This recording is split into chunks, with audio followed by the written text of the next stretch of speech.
Hello friends, government job genuine notification channel पर आपका स्वागत है। फ्रेंड्स, अगर आप रेलवे में जॉब लेना चाहते हैं या रेलवे में भर्ती होना चाहते हैं तो इसकी तैयारी आप कैसे कर सकते हैं, कैसे आपको ये तैयारी करनी होगी इसके बारे में हम इस वीडियो में जानेंगे। मैं अपने पॉइंट ऑफ व्यू से आपको सजेस्ट करूंगी आप घर पर रहकर भी इसकी तैयारी कैसे कर सकते हैं और आशा करूंगी कि आपको ये हेल्पफुल भी रहेगी। हम इस वीडियो में ग्रुप के अकॉर्डिंगली तैयारी देखेंगे कि ग्रुप के हिसाब से इसमें भर्ती रहती है, ग्रुप वाइज रहती है, हम सब जानते हैं। उस हिसाब से आप किस ग्रुप के लिए आप आवेदन करते हैं तो आपको किस तरह से तैयारी करनी होगी। अगर आप रेलवे जॉब से रिलेटेड तैयारी कर रहे हैं या आप इससे जानकारी चाहते हैं, वीडियो को एंड तक देखिएगा, पूरा देखिएगा, क्योंकि आपको इससे काफ़ी हद तक हेल्प मिलेगी। चलिए अब हम वीडियो स्टार्ट करते हैं। रेलवे में जॉब हर साल निकलती है और ग्रुप वाइज निकलती हैं, जहां पर 8th या 10th पास से लेकर के ग्रेजुएट पोस्ट ग्रेजुएट लेवल तक की वैकेंसीज आती हैं। यहाँ पर अगर हम ग्रुप देखें तो group A, B, C, D 4 group में भर्ती निकलती हैं, जहां पर group A, B, C, D में आपका 8th पास 10th पास से लेकर के ग्रेजुएशन, डॉक्टरेट डिग्री या इंजीनियरिंग तक की पोस्ट के लिए वैकेंसीज रहती हैं। अब हम यहाँ पर सबसे पहले ग्रुप ए का देख लेते हैं। आप ग्रुप ए के लिए अगर आवेदन करते हैं तो आप किस तरह से तैयारी करेंगे। सबसे पहले हम ब्रीफली जान लेते हैं ग्रुप ए के लिए कौन आवेदन कर सकता है। तो आपने ग्रेजुएशन किया है, इंजीनियरिंग में आपने डिग्री ली हुई है, डिप्लोमा या आपने डॉक्टरेट डिग्री ली हुई है, मास्टर डिग्री आपके पास है, तो आप यहाँ पर आवेदन कर सकते हैं।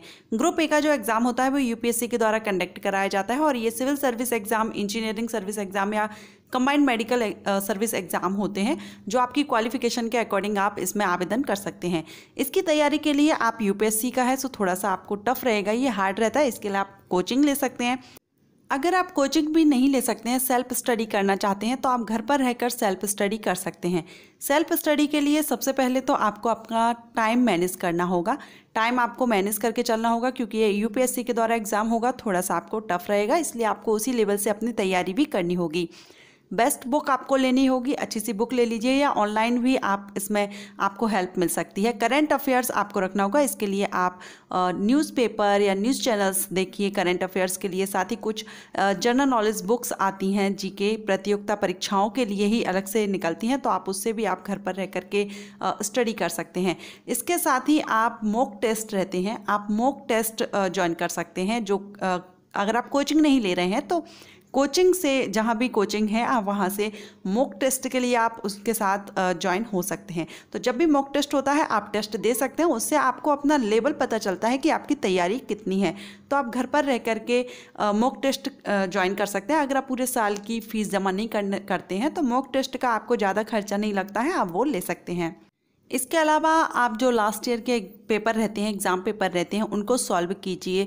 सबसे जो मेन पॉइंट आपके रहेंगे, एक तो टाइम मैनेज करना, क्योंकि घर पर आप स्टडी कर रहे हो तो आपको घर में और भी लोग फैमिली मेम्बर्स रहते हैं, उसकी वजह से हम डिस्टर्ब होते हैं, तो ये आपका बहुत ज़रूरी रहेगा, आप टाइम मैनेज कीजिए। सेकेंड आपका मॉक टेस्ट, आप मॉक टेस्ट ज़रूर दीजिए, इससे आपको काफ़ी बेनिफिट मिलेगा, आपको काफ़ी हद तक इससे आपका जो लेवल है वो हमें पता चलता है, तो आपको काफ़ी हेल्प इससे मिलेगी। यह है ग्रुप ए की आप घर पर तैयारी कैसे कर सकते हैं। अब हम बात करेंगे ग्रुप बी की। ग्रुप बी की जो पोस्ट रहती है उसके लिए अलग से कोई एग्ज़ाम नहीं होता है, ये ग्रुप सी के लिए होता है। इस पर मैं डिटेल में एक्सप्लेन कर चुकी हूँ। रेलवे जो प्लेलिस्ट है आप वो चेक कर लीजिए, उसमें आपको सारे ग्रुप ABCD पर फुल मैंने वीडियो अपलोड किया हुआ है जिसमें एक्सप्लेन किया है। ये जो ग्रुप सी लेवल रहता है उसी से प्रमोट होकर के आप ग्रुप बी पर पहुँचते हैं। अब हम बात करते हैं group C and group D की। अगर आप ग्रुप सी और डी के लिए अप्लाई कर रहे हैं तो इसके लिए आप तैयारी कैसे करेंगे, ब्रीफली हम यहाँ पर जान लेते हैं। ग्रुप सी और ग्रुप डी में कौन कौन सी पोस्ट आती है, वैसे इस पर भी सेपरेट वीडियो है, आप उसको चेक कर लीजिएगा। यहाँ पर assistant station master, clerk, guard, ticket collector, stenographer, trackman, pointman, fitter, gateman, welder, helper, इसके अलावा और भी पोस्ट हैं जो ग्रुप सी और डी के अंतर्गत आती हैं। अगर आप इसके लिए आवेदन करते हैं तो आप तैयारी कैसे कर सकते हैं। सबसे पहले हम यहाँ पर देख लेते हैं, आप किसी भी चीज़ का अगर आप तैयारी करते हैं तो उसका सिलेबस हमें पता होना चाहिए। जब भी इसका नोटिफिकेशन आता है तो नोटिफिकेशन में सिलेबस साथ में दे दिया जाता है, जिससे आप तैयारी कर सकते हैं। फिर भी हम यहाँ पर शॉर्ट में सिलेबस देख लेते हैं। जनरली जो यहाँ पर क्वेश्चन किए जाते हैं वो general awareness, arithmetic ability, reasoning and technical ability. इसके अलावा जैसे ही नोटिफिकेशन जब भी आता है तो नोटिफिकेशन में भी सिलेबस दिया रहता है, वहाँ से भी चेक कर सकते हैं क्या क्या आपसे क्वेश्चन किए जाएंगे। तो अब हम यहाँ पर देखेंगे ग्रुप सी और डी के लिए आप तैयारी कैसे कर सकते हैं। सबसे पहले हम जानेंगे जनरल अवेयरनेस की तैयारी आप कैसे करेंगे। जनरल अवेयरनेस के लिए आप जनरल नॉलेज की बुक आती हैं मार्केट में, अच्छी अच्छी बुक अवेलेबल है, या आप नेट पर इंटरनेट के थ्रू भी आप यहाँ पर जनरल नॉलेज की आप तैयारी कर सकते हैं। करंट अफेयर्स के लिए आपको अगेन न्यूज़पेपर एंड जो न्यूज़ चैनल्स हैं वहाँ पर आप ज़्यादा से ज़्यादा आप देखने की कोशिश कीजिए। आप देखिए, टाइम फिक्स कर लीजिए 2 घंटे, या दिन में आप जो भी 2 घंटे या 3 घंटे जितना भी आप न्यूज़, जो लेटेस्ट न्यूज़ आती हैं आप वो सुनिए। उससे आपका करंट अफेयर्स पर आपका स्ट्रांग होगा। एंड इसका जो लेवल रहता है एग्ज़ाम का ग्रुप सी एंड डी के लिए, वो 10th 12th लेवल का ही रहता है। पोस्ट के अकॉर्डिंग रहता है, किसी में 10th लेवल का तो किसी में 12th लेवल का। सो ये लेवल रहता है। आप इस तरह से जनरल अवेयरनेस की तैयारी कर सकते हैं। अब हम देखें अरिथमेटिक एबिलिटी, इसमें आपका मैथमेटिक्स आ जाता है। और मैथमेटिक्स के लिए आप 9th से लेकर के 12th तक का मैथ कर सकते हैं। अगर आप 10th बेस पर कर रहे हैं तो 9 10th का कर लीजिए, 12th बेस पर कर रहे हैं तो 9 से लेकर के 12th तक का मैथ आप कीजिए। मैथ जितना ज़्यादा करेंगे, प्रैक्टिस करेंगे, उतना ज़्यादा आपके लिए बेनिफिट रहेगा इसमें। साथ ही यहाँ पर अगर हम बेसिक जो टॉपिक रहते हैं, जहाँ पर ज़्यादातर क्वेश्चन जिस टॉपिक से किए जाते हैं, वो यहाँ पर रहता है times and distance, average, profit and loss, percentage, इसके लिए। और इसके लिए मैं आपको एक और सजेस्ट करूँगी कि आप शॉर्ट ट्रिक बुक अवेलेबल है मार्केट में। जो मैथ में हमारा सबसे ज़्यादा टाइमिंग लगता है सॉल्व करने में, इसके लिए शॉर्ट ट्रिक आप ले लीजिए, बुक ले लीजिए। इसमें आपको शॉर्ट ट्रिक बताई जाती हैं जो आप कम से कम टाइम में क्वेश्चन सॉल्व कर सकते हैं। ये जो बुक रहती हैं, ये जो कंपटीशन एग्ज़ाम होते हैं उसी के लिए रहती हैं, क्योंकि यहाँ पर टाइम का बहुत ज़्यादा महत्वपूर्ण होता है। टाइम कम पड़ जाता है, और मैथ में तो स्पेशली सॉल्व करने में टाइम कम पड़ जाता है। तो इसके लिए आप जो शॉर्ट ट्रिक बुक है वो जरूर ले लीजिए अगर आप सेल्फ स्टडी करते हैं, क्योंकि अगर आप कोचिंग ले रहे हैं तो वहाँ पर आपको ट्रिक बता दी जाती हैं। लेकिन अगर आप कोचिंग नहीं ले रहे हैं, घर पर आप सेल्फ स्टडी कर रहे हैं, तो आपको यहाँ पर बुक ले लीजिए शॉर्ट ट्रिक। उससे आपको कम से कम टाइमिंग में आप सॉल्व कर सकेंगे। साथ ही आप इसमें अपना प्रैक्टिस भी रखिए। जितना ज़्यादा प्रैक्टिस करते हैं हम मैथ की, उतना ज़्यादा हमारा मैथ भी स्ट्रांग होता है।